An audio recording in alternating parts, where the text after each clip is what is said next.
Hello and welcome to the Villa Park podcast. It's Rich back again to react to tonight's exit from the Carabao Cup.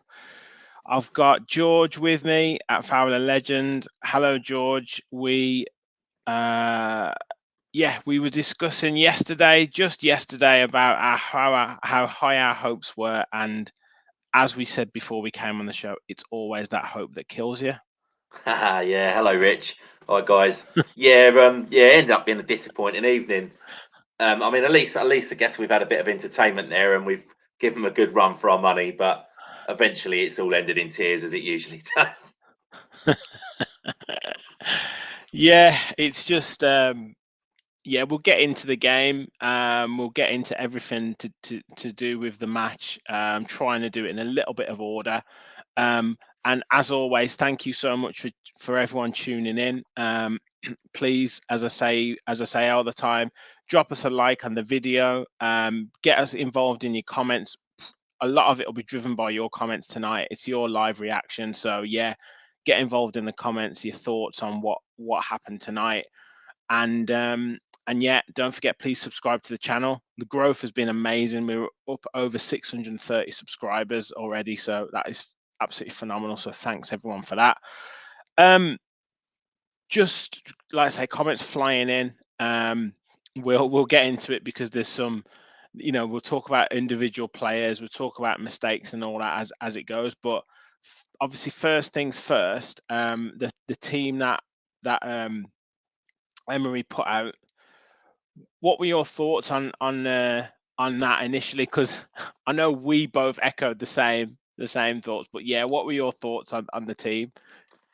Well, basically, you could probably put a line straight through the middle of that, and the bottom half looked pretty good, and the first half didn't look too good. I didn't like. I've not ever seen anything Robin Olsen really that inspires any confidence. And I was a bit concerned with Augustinson coming in at left back when he's hardly played. Callum Chambers coming in the other side, who's not played a lot really either this season. And I just thought you can't really sort of. I don't think you can really go to Man United and play like a weakened defence like that. I think we were dicing with death there, and so it proved. Yeah, yeah. I think you bang on there. Bottom sort of six players you'd probably take. He's got to see what McGinn's like. He said he's not going to make any changes for captain at the moment. But yeah, back five is it's a lot of changes, isn't it? Too many for As me, well mate. as Ashley Young has done, it's a tough ask. Augustinson, like you say, not played at all, but you can understand why he's come in. I guess we said Mings and Konsa. And as it happened, he brought Konsa off after 56, 60 minutes. So why didn't he start with Mings and Chambers? Because it was, you're playing Chambers on the wrong side, um, and that left it a little bit unbalanced. And then I always think with cup games, at least go with your first choice keeper, like away from home. I know United played Dubravka, but yeah, I mean it's just asking for trouble when you're making that many changes. Yeah, and I don't want to make it a witch hunt on Robin Olsen, but I think he's played maybe 4 or 5 games in a Villa shirt now. We've conceded a minimum of 3 every time he played so far. So that tells me all I need to know, really. The guy's not really good enough, and I'd be looking to replace him as soon as possible. Sounds like a bit of a Yeah. witch hunt, actually, doesn't it? Well, we both said, like I say, we both said, and as I say, most of the comments I'm sure will be coming through like that. Gaza is joining us. What the F is that keeper all about? Getting him to F tonight cost us that hand. Yeah. As I say, we'll go through a couple of others. Jack, love tonight, hate to lose, but we learned so much about ourselves. Maybe there's one or two positives which we'll come into. Hi, Gary's in there. Hi, guys. We had good spells there, but our defense was calamitous. Aaron is back in the house. I'll let you. Not a fan of Olsen. Yeah. Gary, why wasn't Martinez playing? And that again, like I say, I mean, you talk about a goalkeeper. Um, I know we got injured against Newcastle, but that doesn't happen very often at all. We've got one more game to come. like I get it certain times where he said every player was on trial, he wanted to see all the players, but I don't think that was the time, personally. goalkeeper changes, it's just not good, is it? No, I mean, we could have had a run in that competition, try and get through one round, and then maybe a bit further down the line, like we said yesterday, we could be drawing a Gillingham in the next round if we get through. Then try your bloody change your defence then if you want to do it, but you don't go taking the piss at Old Trafford, and we've probably ended up getting what we deserved, really. Especially also playing with such a high line tonight. You know, I don't think we're nowhere near quick enough to be doing that against the likes of Rashford and Martial and the young lad Garnacho. You know, they've had us on toast there in the last 20 minutes, and we've paid the price. I mean, on Sunday, Yeah. I thought we shut the game down really well, but at this time, when we got 2-1 in front, it's as if we were sort of because the game was so frenetic. I think we just got carried away in what was happening at that time, and all that slowed the game down and shut the crowd up. We didn't really get involved in that, and before we knew it, it was too late. They'd already equalised the game. Yeah, again, we'll talk on that in terms of character and resilience and street smart, I guess, for being away from home. We'll get into that, but first half, I guess got to be fairly positive with the first half in terms of how uneventful it was. That's what you want to do in a game like that: quieten down the crowd, make it boring, shut anything that they've got down. And I think the best part of it was probably a Louise special from a corner, and that was about it. Yeah, that's exactly right. And everything you just said there, I had to kind of remind myself about 20 minutes in because I was sort of sat there getting a bit pissed off because it was really like horrible watch, wasn't it? It was Yeah. just us sort of slowly knocking it around at the back with under little pressure, clearing it out, and poor passing straight off the side of the pitch, and it was a non-event.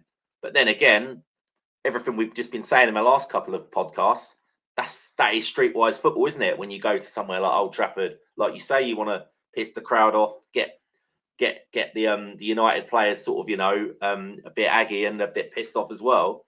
And so I suppose really that tactic it did work as unentertaining as it actually was. We've managed to get in there 0-0 at half time.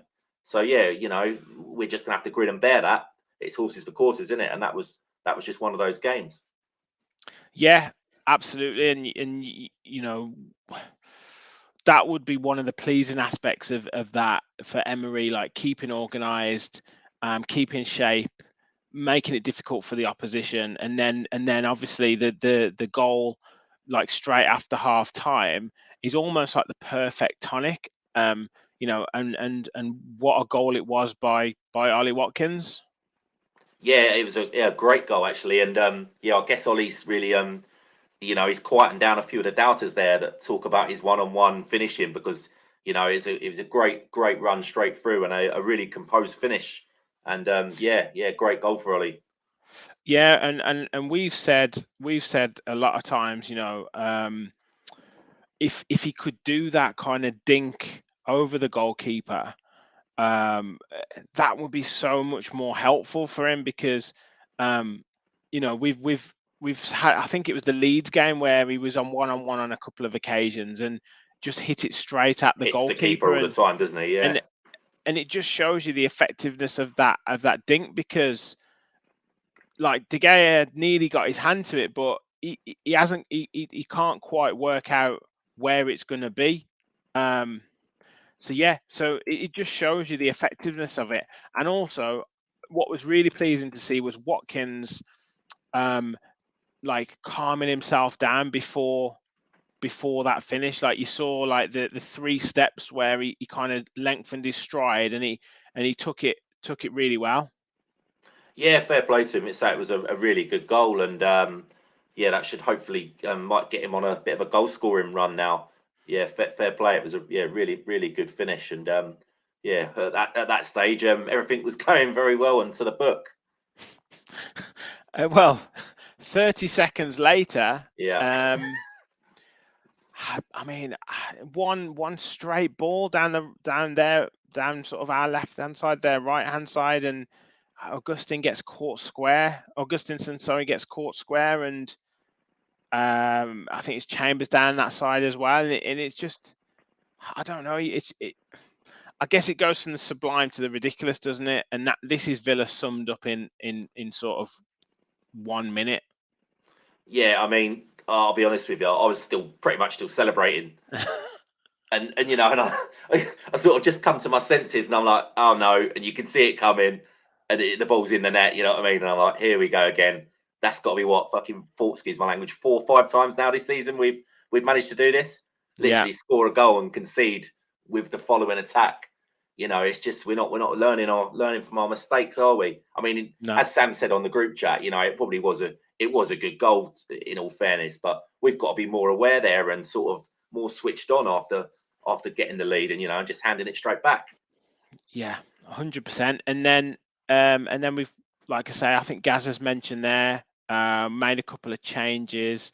And yeah, how lively was Bailey when he came on? And Jack says Bailey was and could be a monster for us. And that was a really great changes. You know, Buendia coming on, Bailey coming on, and automatically you could see that little bit of buzz, that little bit of fizz around the box, and obviously culminated in a goal.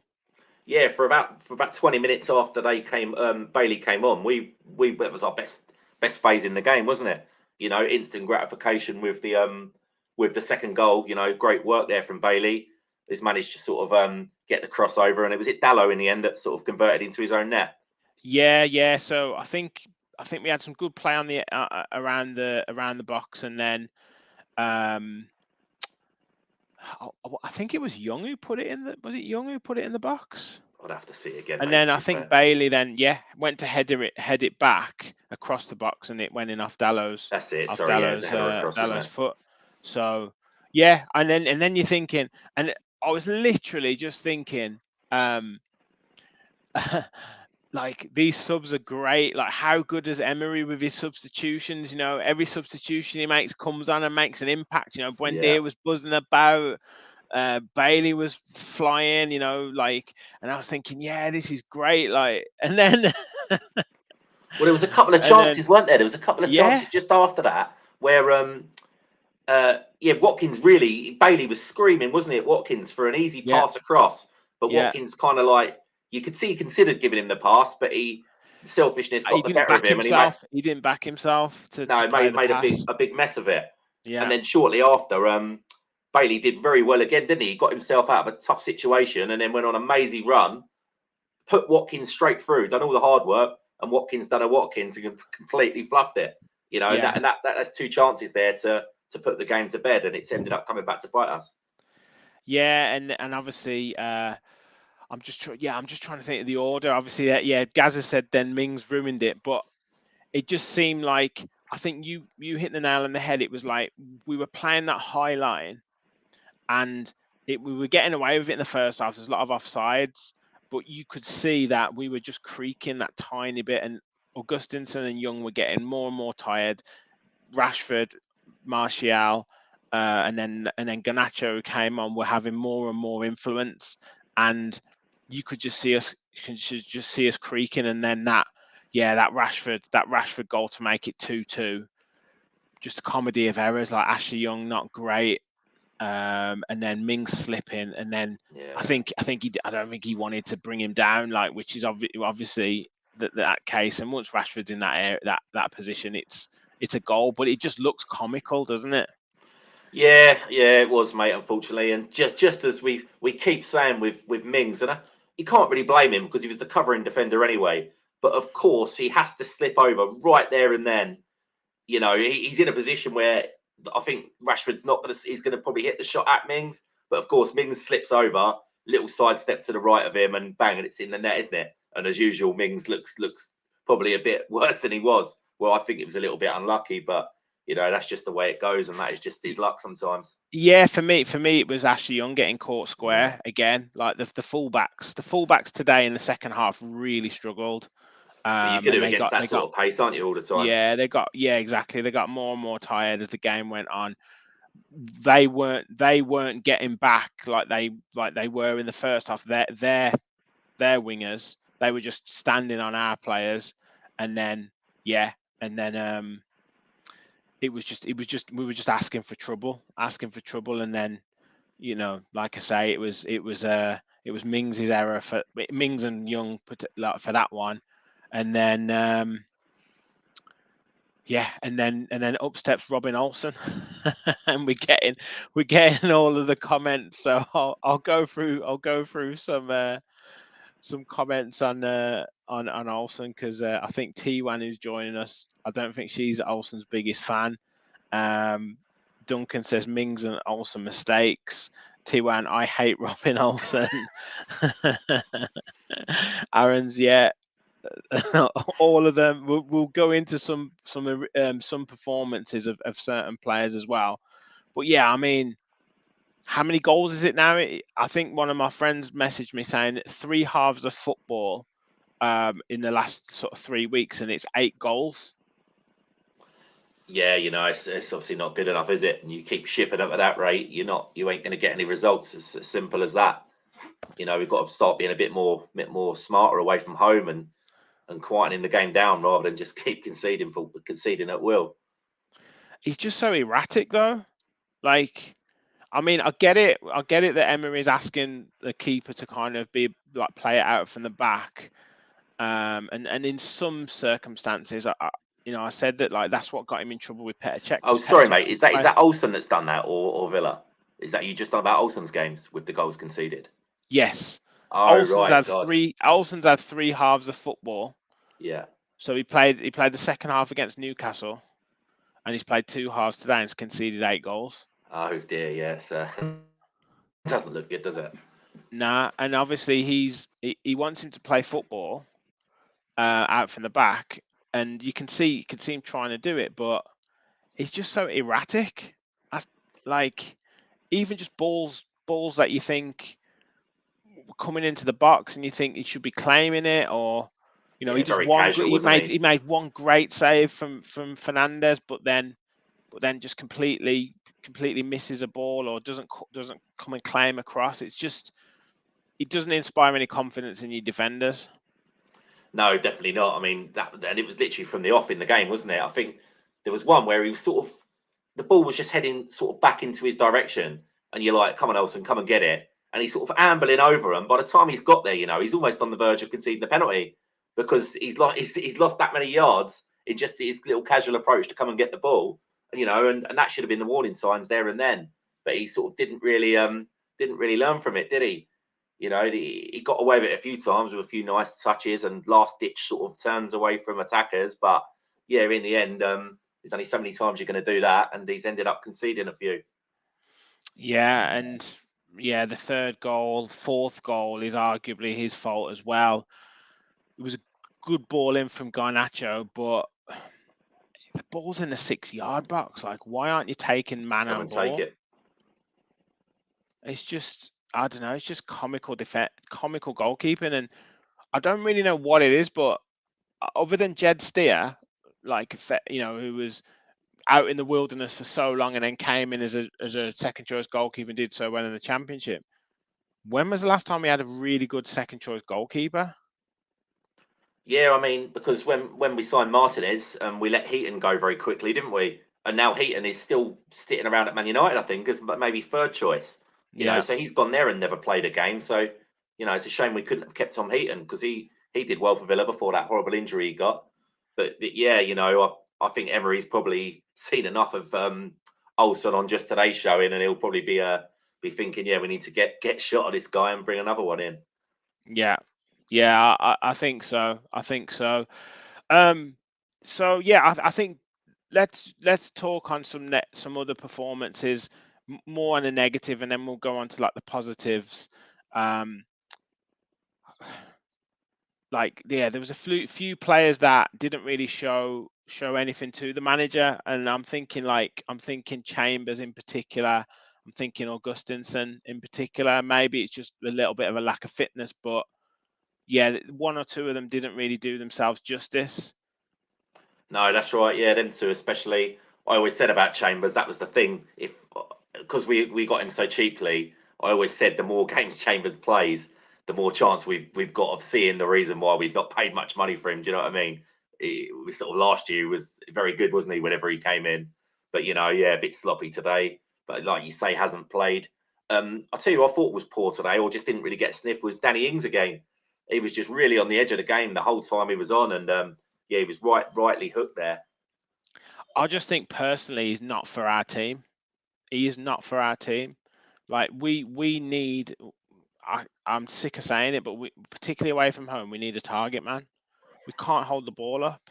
We can't bring players into the game very easily. Obviously, we scored a couple of good goals, and Bailey looked really sharp when he came on, which is excellent stuff. But when you need someone to take the pressure off, or when you need to kind of set up in the game, and you need that option as well, like whether it be off the bench or whether it be to start the game and then go out with a Danny Ings later on in the game or something like that. We just need some strength and presence up front, in my opinion. Yeah, I'd probably make you right there, Rich. To be fair, because God, we've kind of done it to death with Ings. I mean, is he it's almost like a luxury striker, isn't he?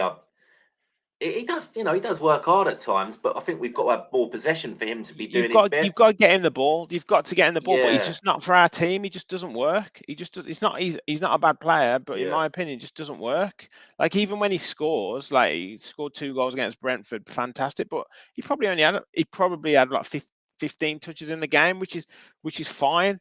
But we can't afford to have players like that, especially with Watkins, who can't trap a bag of cement. So yeah. it's a difficult one because your ball's just not going to stick up front. Gary's mentioned another player who I didn't think played at all well, and I wanted to kind of leave this as a separate issue, is McGinn. Um, for the first 50 minutes, I didn't realise he was playing.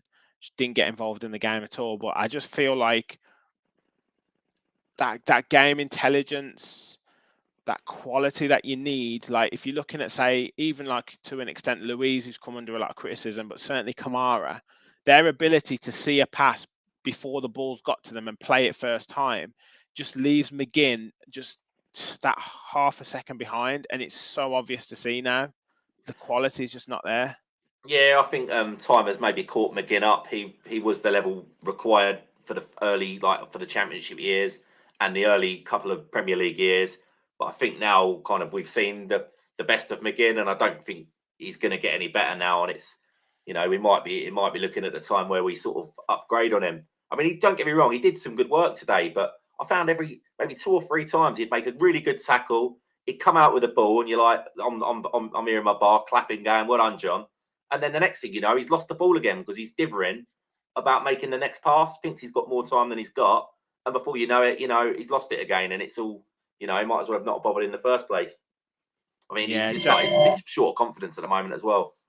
Yeah, Jack says can't play. McGinn can't play for us again. Love the man, but that's where he is and where he has to go. And you just can't make someone a captain if you're not guaranteed to play a game. And it's just clear to see, like, just the quality of the passing.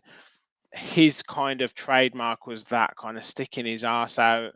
And players just know what to do now. It's Yeah, he's got but to up one his trick game. pony, right? Yeah, if you want to keep in Emery's side, you've got to up your game, and you've got to be able to play those quick one-touch passes to get us to beat that press. A couple of times we really managed to do it in the second half, in particular.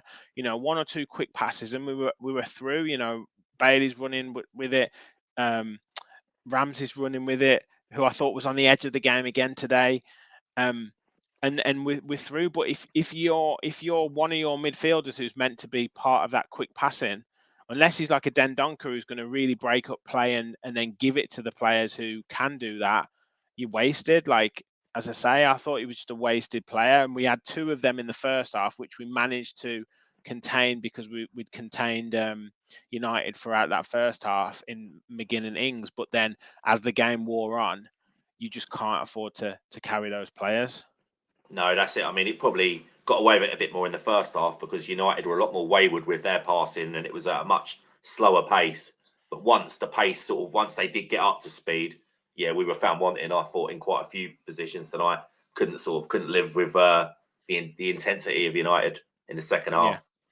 yeah, I mean, I saw the stats there at the end, and like I was sort of thinking, oh, this is a bit harsh, 3-4-2. But they were comfortable in all the stats. They had more shots, far more possession, a lot more corners than that.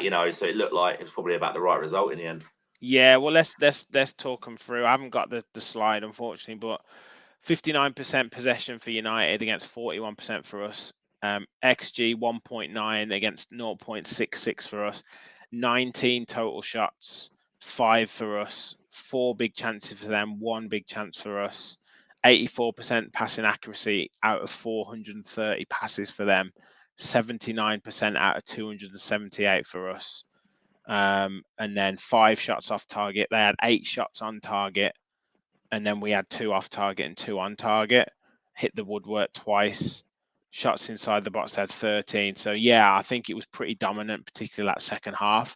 And this, before getting to some of the positive performances, we talked about this kind of soft center, this kind of mentality weakness that we've got, particularly away from home. And it was really evident today in one or two occasions. The first goal we get to take the lead, we don't, like, I think you mentioned it, that streetwise, that street smart. Someone give a foul away, someone do something just to break it up. They score straight away. We get it to 2-1. We kind of hold our own for a little while, but then as soon as we make a mistake, then we Punish just straight away. we just lose it. We just crumble. And even though it's a cup match, I know, but it's still the trend of what we do away from home, and it's got to change. Yeah, it's something I've always said for years. We find a way to lose. Whatever, it doesn't really matter what the situation is. We'll be 2-1 up, 3-1 up, 2-0 up.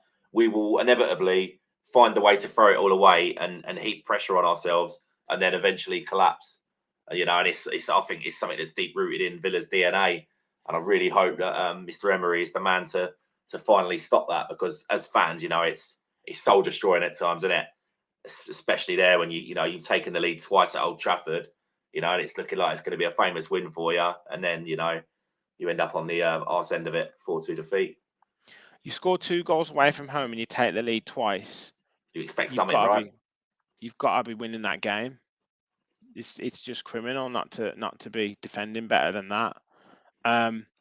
Billy's joining us. Robin Olsen couldn't keep bees. And it looks like United have got Burnley at home. Yeah, see, that's what So I mean. yeah, That's when we can bloody try out a whole new defence if you want. Don't be doing that at Old Trafford thinking you're going to win the game. yeah, agreed.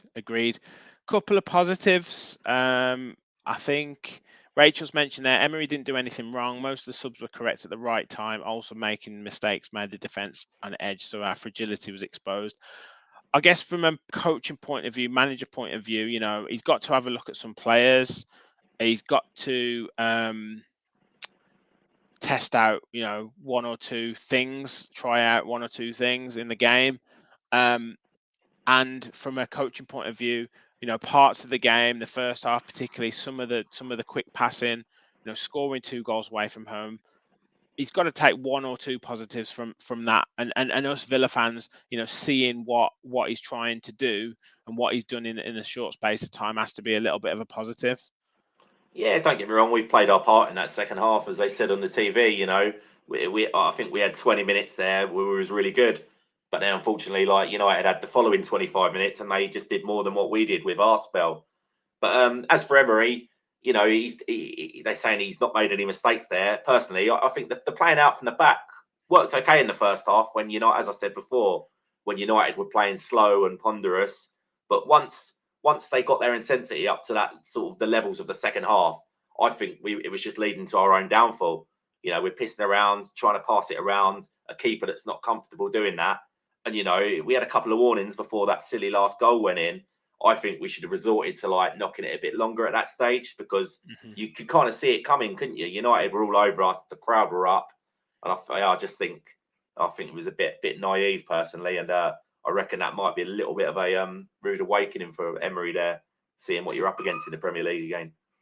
Absolutely, and I suppose he's seen that 1 or 2 of his players aren't good enough to do that, and certainly will be moving into the window to get players in January that can do that.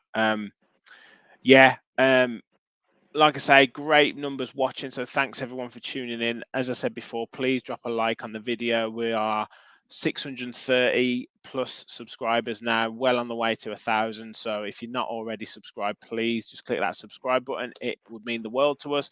Loads of shows coming up over the next few weeks as well. So yeah, drop in and give us a like and give us a subscribe. That would be fantastic.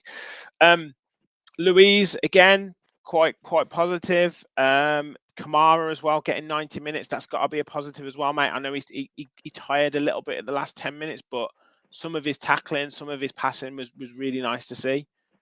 Yeah, I was going to say he was probably the best player on show for me for us tonight, Kamara. Considering like I wasn't expecting him to start the game after having such a long layoff.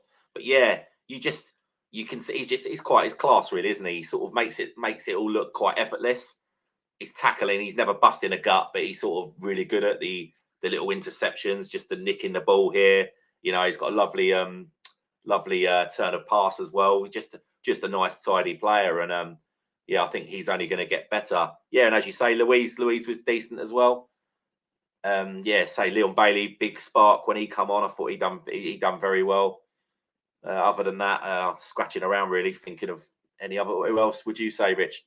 No, I'd agree. I think Kamara was good. Louise was pretty good. Yeah, I like Bailey when he came on. Seems to got a bit of a new lease of life under this manager. Watkins took his goal well. Yeah, Didn't do a great deal other than that. I'd like to see him hold the ball up better, as we said before. Yeah, I don't think the defenders covered themselves in glory, to be honest with you. But yeah, as I say, Kamara, Louise, Bailey, and Watkins took his goal well. I think that's probably fair enough. I don't think anybody else really covered themselves. Ramsey was okay. You know, Konsa was okay. Chambers wasn't great at all. Augustinson okay in parts, but really tired towards the end, and Young the same. So yeah, I think he's learned a lot from one or two of those players for playing that game, if you know what I mean. And we missed Dendonka. I think someone mentioned it before. I think we really missed Dendonka. It just shows you that physicality in that central midfield area. You know, I think one or two United players got away with a lot. I think Billy's mentioned them at McTominay getting away with a lot there. yeah, And Bruno got away with a lot. and Maguire should As have been well. sent off, shouldn't Maguire he? should He have should have been had a sent second off. booking. Yeah. But it was always going to be a tough game, as Gaza said, and now we move on to Brighton. Yeah, I guess it's one of those, isn't it? We've gone out of the cup. Special shout out to the fans, though. I thought 7,500 of them. They were phenomenal, weren't they? You could hear them all throughout the game. Yeah, you know, fair play to him making the trip up there on a Thursday night. And yeah, you know, you'd think it was almost a home game, wouldn't you? At stages there, you know, all loud and proud the Villains tonight, and at least they've had a couple of goals to cheer. But you know, eventually they've gone home disappointed. But you know, that's life being a Villa fan, and I'm sure they're all used to it, the same as we are. Yeah. Yes, mate. Well, I think that brings us to a close on the show. As I say, thanks everyone for tuning in. Thank you for your comments. Ultimately, ended up in disappointment for the cup for Villa. We've just got the FA Cup to win now, so we'll have to go and win that. Maybe qualify for the Europa League or something. I know that's Emery's speciality, but yeah, I think some positives to take from that, but also some real signs that Emery has got to arrest this kind of mentality, this sort of way of us crumbling in games, and hopefully an away game against Brighton, who are in good form at the moment, going to be a difficult one against them. But yeah, hopefully we can turn it around, and that'll be a great result and a great way to end the sort of this part of the season and move into that mid-season break with a victory, and that would be amazing if we could do it. As I say, everyone, thank you so much for tuning in. It's great to get all your comments in. Thank you for your support of the channel. As I say, drop a like on the video. Please subscribe to the channel if you haven't already. And I'm sure we'll be back over the next day or two to give you a match preview for Brighton. But yeah, in the meantime, unfortunately, we're not going to win the Carabao Cup this season. Maybe the FA Cup. But yeah, we all still make sure we all follow the Villa. Thanks a lot, everyone. Bye bye.